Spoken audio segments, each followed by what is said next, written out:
Hi. After reading Discrit, the first part of Discrit, I have a completely different view and definition of goodness than I did prior to reading these two chapters. And it's actually quite eye-opening. Basically, I thought goodness was just actions that students took, whether they were able to sit in their seat, did they have good manners, did they say please and thank you.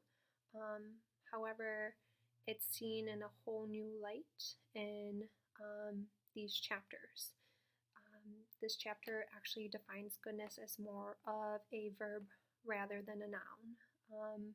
It looks at it more than as something being done to the student rather than the student actually performing the action. And it kind of goes into more about explaining that as well.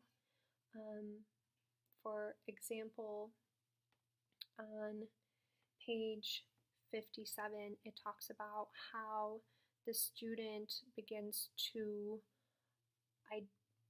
construct their own identity based on what they think that their goodness is, and that comes from the comments that they hear about themselves, how they are treated, their observations of how their peers are treated in comparison to how they are treated for basically doing the same thing and receiving a whole different consequence. And that speaks volumes to me, just because I have observed that in different educational settings where teachers do let students who are white get away or not punish them as much because of the color of their skin. And I just don't think that's fair. I don't think it benefits the white kids. I don't think it benefits African Americans. I think it does a disservice to everybody involved in that whole process.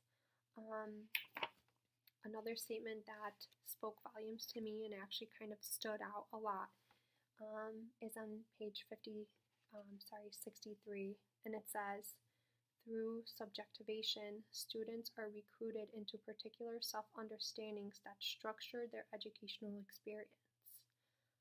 That's really powerful right there, especially since thinking about it and reflecting on it, it's because of the different things that teachers do and say and how they treat students in the early years, they don't realize that they are structuring the educational experience of that student for the rest of their lives. And that is completely powerful, because if you think about it, the actions that you're taking right now can have a great impact on the student years down the line.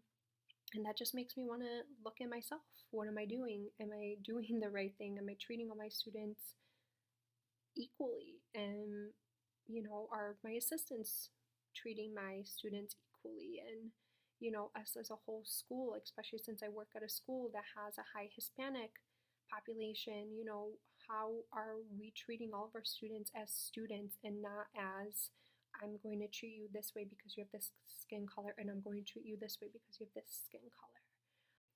Also, after reading these chapters, I've kind of reflected back on my 2 years working at a alternative school, especially after reading page 64, where they discuss that many Black students kind of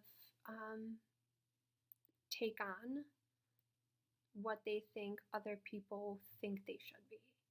And I did see that there, especially since students would come in and they would say, well, I'm not going to do this. Why am I going to do this? I'm not smart. Why does this matter anyway?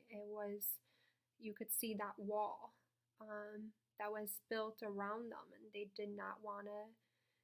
didn't believe that they were smart. They were never given the chance to prove that they were smart, that they could learn, that they are valuable, and that they have an opinion, and they should be receiving the same type of education as their peers.